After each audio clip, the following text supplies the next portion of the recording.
Hi friends, ఇప్పుడైతే మనం జైరాపురంలో తేజాలు కోసారనమాట. ఇది అన్న ప్రసాద్ అన్న అని మన రైతే అన్న.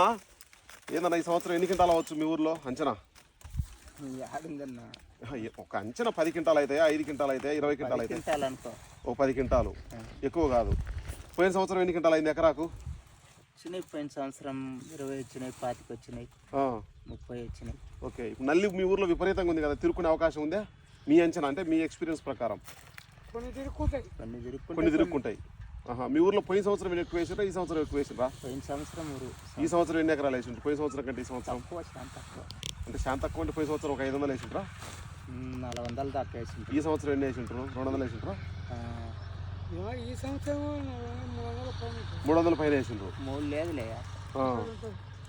ఓకే, ఇప్పుడు ఇది బాగా కొంచెం మచ్చ రకరకాల ప్రాబ్లమ్స్ వచ్చినట్టుంది కాయకు అప్పుడే వచ్చింది. కొంత తెల్లది కొంత అమ్మకొచ్చిన వాళ్ళు ఉండరా మన ఊర్లో? అమ్మకు రాలేదా? వచ్చిండు 15. ఎంత అమ్ముతున్నాయన్నా మన ఈ తేజాలు? 12. 12. 13.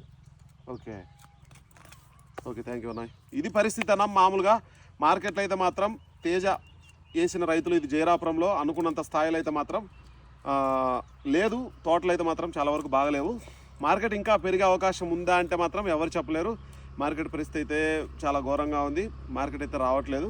ఇది ఫ్రెండ్స్, ఖచ్చితంగా మన ఛానల్లో ఇటువంటి వీడియోలు కావాలంటే ఖచ్చితంగా ఛానల్ ఫాలో చేయండి, లైక్ చేయండి, సబ్స్క్రైబ్ మాత్రం మర్చిపోద్దు. ఓకే ఫ్రెండ్స్, బాయ్ మరి.